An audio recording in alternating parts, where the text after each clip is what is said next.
আসসালামু আলাইকুম। Back calculation মুজাহিদে আপনাদের সবাইকে স্বাগতম। আজকে এই নাম্বার অর্থাৎ ডিজিট সংক্রান্ত একটি অঙ্ক নিয়ে আলোচনা করব, যে অঙ্কটি প্রায় বেশিরভাগ চাকরির পরীক্ষাতে আসে, আর এনটিআরসি পরীক্ষাতে, শিক্ষক নিবন্ধন পরীক্ষায় এটি আসে, বিভিন্ন ব্যাংকের পরীক্ষায় এবং বিসিএস পরীক্ষার মধ্যে অঙ্কটি আসে। সরাসরি অঙ্কে চলে যাচ্ছি। দুই অঙ্ক বিশিষ্ট একটি সংখ্যার অঙ্ক দ্বয়ের স্থান বিনিময়ের ফলে 54 বৃদ্ধি পায়। অঙ্ক দুইটির যোগফল 12 হলে সংখ্যাটি কত? আমি আসলে প্রত্যেকটি টাইপের অঙ্ক একটি করে আলোচনা করি, ভিডিওতে আপনারা দেখে নেবেন। সবাই একই নিয়মের অঙ্ক সেম ভাবে সবাই চিন্তা করবেন, আশা করি অতি দ্রুত মুহূর্তের মধ্যে সঠিক উত্তরটি পেয়ে যাবেন আপনারা সবাই। দেখেন এখানে কি বলছে, দুই অঙ্ক বিশিষ্ট একটি সংখ্যার অঙ্ক দ্বয়ের স্থান। আমি আসি বেসিক, আমরা যখনই এই অঙ্কে আসি তখনই আমরা স্বাভাবিকভাবে কতটা চিন্তা করি আর কতটা সময় লাগে, আমি পরে আপনাদেরকে টেকনিক বলবো। এখন আগে আসি স্বাভাবিকভাবে অঙ্ক করতে গেলে কতটা সময় লাগে। যখন দুই অঙ্ক বিশিষ্ট অঙ্ক আসে তখনই আমরা চিন্তা করি একক স্থানীয় অঙ্ক এবং দশক স্থানীয় অঙ্ক। একক স্থানীয় অঙ্ক এক্স, দশক স্থানীয় অঙ্ক। আমি কিন্তু এক্স ওয়াই ধরবো না, আমি চিন্তা করব পরে, এখন হলো স্বাভাবিক বলে। দেখেন লিখিত পরীক্ষায় যখন আসে আমরা অনেকেই বুঝতে পারি না যে আসলে সমীকরণটা কিভাবে দাঁড় করাবো। আসেন সমীকরণ দাঁড় করানোর একেবারে ভেঙে চলে দেখি কিভাবে সমীকরণ দাঁড় করায়। মনে করেন যে কোনো দুই অঙ্ক বিশিষ্ট অঙ্কই আসে, মনে করেন দুই অঙ্ক বিশিষ্ট একটা সংখ্যা 73। এখন দেখেন এখানে একক স্থানীয় অঙ্ক কোনটা? সর্বডানেরটা একক, তারপরে দশক, অর্থাৎ 3 হলো একক স্থানীয় অঙ্ক, 7 হলো দশক স্থানীয় অঙ্ক। তাহলে দেখেন চিন্তা করেন 7 10 70 যোগ 3 73। দেখেন সব সময় 10 × 7 যোগ 3 73, অর্থাৎ দশক স্থানীয় অঙ্কের 10 গুণ তার সাথে একক স্থানীয় অঙ্ক যোগ করলে সংখ্যাটি হয়ে যায়। দেখেন এই 70 যোগ 3 73। সব সময় এটা দেখেন, সব সময় যে হয় তার একটি প্রমাণ আমরা দেখি যে সব সময় এটা হয়। অনেকে এটা সমীকরণটা তৈরি করতে পারে না, তাই আমি এই সমীকরণটা তৈরি দেখাচ্ছি। মনে করেন 63, দেখেন দশক স্থানীয় অঙ্ক কত? 6, একক স্থানীয় অঙ্ক 3। তার মানে এই যে 10 × 6, দশক স্থানীয় অঙ্কের 10 গুণের সাথে একক স্থানীয় অঙ্ক যোগ করেন, দেখবেন ওই সংখ্যাটা হইব 60 যোগ 3। তাহলে ক্লিয়ার হইল? যারা বুঝতে পারেন নাই দেখেন আরো একবার আমি দেখাই দিচ্ছি যে আসলে সমীকরণটা কিভাবে হয়। মনে করেন 37 কি হবে? একক স্থানীয় অঙ্ক 7, দশক স্থানীয় অঙ্ক 3, অর্থাৎ 10 দিয়ে দশক স্থানীয় অঙ্কের গুণ করেন, কত হবে? 30। তার সাথে একক স্থানীয় অঙ্ক যোগ করেন, দেখেন সংখ্যাটা হয়ে যায়। সংখ্যাটা কিন্তু 37। আর অঙ্ক তো বুঝেন 0 1 2 3 এইভাবে 9 পর্যন্ত অঙ্ক, 10টি অঙ্ক আছে। তার মানে এই একক স্থানীয় অঙ্ক আর দশক স্থানীয় অঙ্ক, যদি একক স্থানীয় অঙ্ক x হয় আর দশক স্থানীয় অঙ্ক y হয়, তাহলে সংখ্যাটা কি হবে? এই যে দশক স্থানীয় অঙ্কে বাংলাতে লিখি 10 গুণ, অর্থাৎ 10y। দেখেন দশক স্থানীয় অঙ্ক যেটাই ধরবো তার 10 গুণ, তার সাথে একক স্থানীয় অঙ্কটা আমরা যোগ করে দিলে এই যে সংখ্যা, তাহলে সংখ্যাটি দাঁড়ায় এত। তাহলে আমরা সংখ্যাটি সহজেই আমরা বের করতে পারলাম যে কিভাবে x y ধরলে সংখ্যাটা কত হবে। এই হলো একটা। এখন দেখেন এখানে কি বলছে, অঙ্ক দ্বয়ের স্থান বিনিময়ের ফলে 54 বৃদ্ধি পায়। স্থান বিনিময় মানে কি? স্থান বিনিময় হলো একক স্থানীয় অঙ্ক দশকে যাবে, দশক স্থানীয় অঙ্ক এককে যাবে। অর্থাৎ স্থান বিনিময় যখন বলবে তখন এই y চলে যাবে এখানে, x চলে যাবে এখানে। এই হলো স্থান বিনিময় একক স্থানীয় অঙ্ক, অর্থাৎ তখন স্থান বিনিময় হলে একক স্থানীয় অঙ্ক হয়ে যাবে y, দশক স্থানীয় অঙ্ক হয়ে যাবে x। তখন আবার সংখ্যা কত দাঁড়ায় স্থান বিনিময়ের পর? এটা হলো আগে, এটা হলো পরে। পরে কি হয়? তখন দেখেন এই যে দশক স্থানীয় অঙ্ক হলো 10x, তার সাথে একক স্থানীয় অঙ্ক, তখন হয় সংখ্যা এত। এখন যখন সংখ্যাটা হইলো বিনিময়ের ফলে 54 বৃদ্ধি পায়, অর্থাৎ এটা বড়, কত বড়? 54 বড় পূর্বের চাইতে। তখন এই প্রশ্ন মতে আমরা তখন চলে যাব। দেখেন আমরা এটা এই লাইনটা কেটে দেই। তখন কি বলতেছি আমি, যে স্থান বিনিময়ের ফলে 54 বৃদ্ধি পাইছে। তার মানে কি এই যে 10x প্লাস ওয়াই বিয়োগ 10y প্লাস x, এই দেখেন পরেরটা যেহেতু বড় বলছে 54 বৃদ্ধি পায়, তাহলে পরেরটার থেকে আগেরটা বিয়োগ করছি, এই যে 54, দেখেন তো 54 বৃদ্ধি পাইছে কিনা। এই হলো সমীকরণ। অনেকেই সমীকরণটা দাঁড় করতে পারে না, এই জন্য আমি সমীকরণটা দাঁড় করানো শিখিয়ে দিলাম আপনাদেরকে। এরপরে দেখেন অঙ্ক দুটির যোগফল হলো 12। অঙ্ক দুটির যোগফল অর্থাৎ একক স্থানীয় অঙ্ক এবং দশক স্থানীয় অঙ্ক x আর y ধরছি, এই দুইটার যোগফল বলতেছে 12। দেখেন এখানে বলেই দিছে অঙ্ক দুইটার যোগফল হলো 12। এখন এই দুই জায়গা থেকে আপনার সমীকরণ থেকে x আর y এর মানটা বের করতে হবে। দেখেন x আর y এর মান কিভাবে বের করে, এইখান থেকে আপনি x এর মানটা সরায় দেন, তাহলে বেরিয়ে যাবে। কিভাবে যাবে? আরো বিভিন্ন ভাবে। x প্লাস y তো 12, তার মানে এখানে দেখেন কি দাঁড়ায় এই সমীকরণটা, x প্লাস y 12 মনে রাখবেন আপনারা।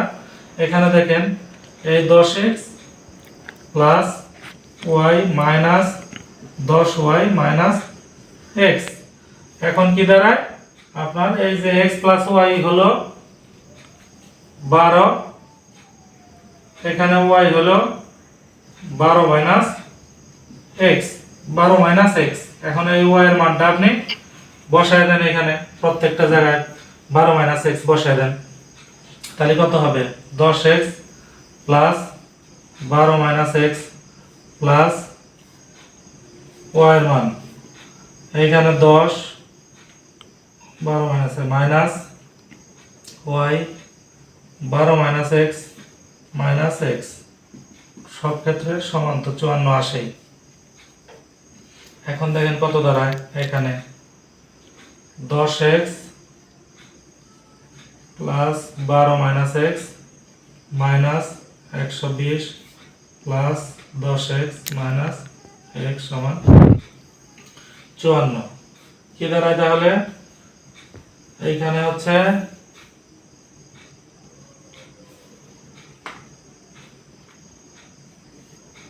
এখন যোগ বিয়োগ করে দেন, কয়টা x আছে? 10x, 10x কত হয়? 20x, আর এইখানে আছে মাইনাস 2x, তারপরে 120 আর হলো মাইনাস 12 বিয়োগ করেন কত হয়? 108, 54 কত হয়? 18x সমান 54 যোগ 108 কত হয়? এখানে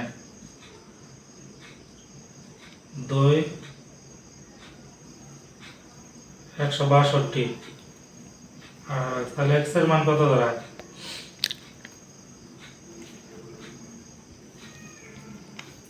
162, 18।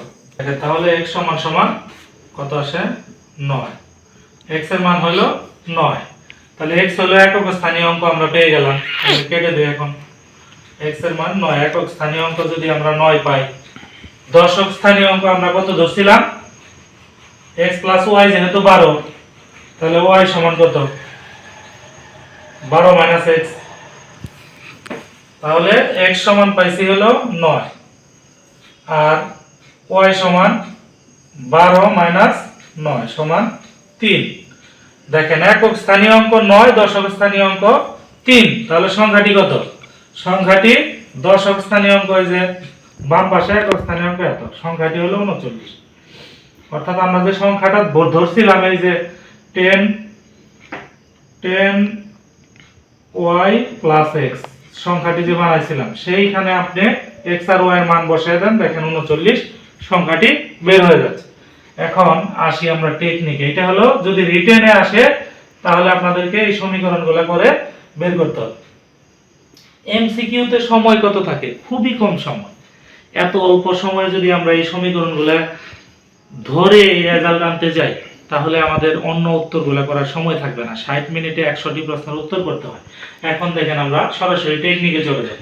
কি বলছে? অঙ্ক দুইটির যোগফল হলো 12। এখানে অঙ্ক দুইটির যোগফল কত দেখেন তো? 5 যোগ 7 12। এখানে অঙ্ক দুইটির যোগফল 12, এখানেও 12, এখানেও 12। অর্থাৎ দ্বিতীয় অপশন থেকে অঙ্কটি কিন্তু আমরা সবগুলোর জন্যই সঠিক উত্তর পাচ্ছি। তাহলে প্রথম অপশনে চলে যাই, যে 2 অঙ্ক বিশিষ্ট একটি সংখ্যার অঙ্কদ্বয়ের স্থান বিনিময়ের ফলে 54 বৃদ্ধি পায়, অর্থাৎ রেজাল্টটা আমাদের ওইখান থেকে বের করতে হবে। যেহেতু সবগুলোতেই এই যে দ্বিতীয় অংশটা মিলে যাচ্ছে, অঙ্ক দুইটার যোগফল 12, সবগুলোর অঙ্ক দুইটা দেখ 9 3 12, 9 3 12, 7 5 12, 7 5 12।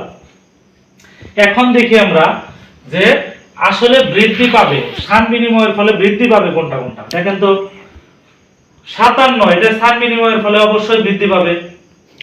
স্থান বিনিময় মানে কি, 5 এর জায়গায় 7 আসবে, 7 এর জায়গায় 5 যাবে, 75, এখানে বৃদ্ধি পাচ্ছে, তার মানে এটা একটা অপশন হতে পারে।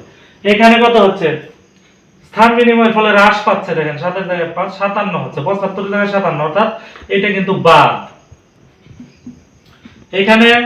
এখানে অবশ্যই বৃদ্ধি পাচ্ছে, কারণ 3 এর জায়গায় 9, 9 এর জায়গায় 3 বৃদ্ধি পাচ্ছে, এটা হতে পারে। আবার এটা কি হচ্ছে, 3 9 39 কমে যাচ্ছে, অর্থাৎ হ্রাস পাচ্ছে, তাহলে এটাও বাদ। দেখেন অপশন থেকে আমরা দুইটা বাদ দিয়ে দিচ্ছি, কারণ স্থান বিনিময় করলে হ্রাস পায়, তার মানে এই দুইটা উত্তর হইতে পারে। এখন আসি 54 বৃদ্ধি পায় কোনটা।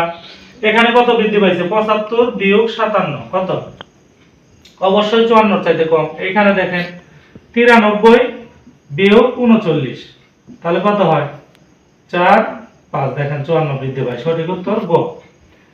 এখন দেখেন যে এই অঙ্কটা এত সময় লাগলো আমাদের পর্যালোচনা করতে, কিন্তু আমাদের পরীক্ষা আসলে এখন তো আর এত সময় লাগবে না আপনাদের, এখন মুহূর্তে আপনারা বুঝে যাবেন যে কারণ কি। তখন হিসাব করবেন কি, 2 অঙ্ক বিশিষ্ট একটি সংখ্যা দেখবেন যে যোগফল 12 আছে কিনা, যে কয়টা যোগফল 12 সেই কয়টা নিয়ে চিন্তা করবেন কোনটা, যে স্থান বিনিময় করলে 54 বৃদ্ধি পায় কিনা।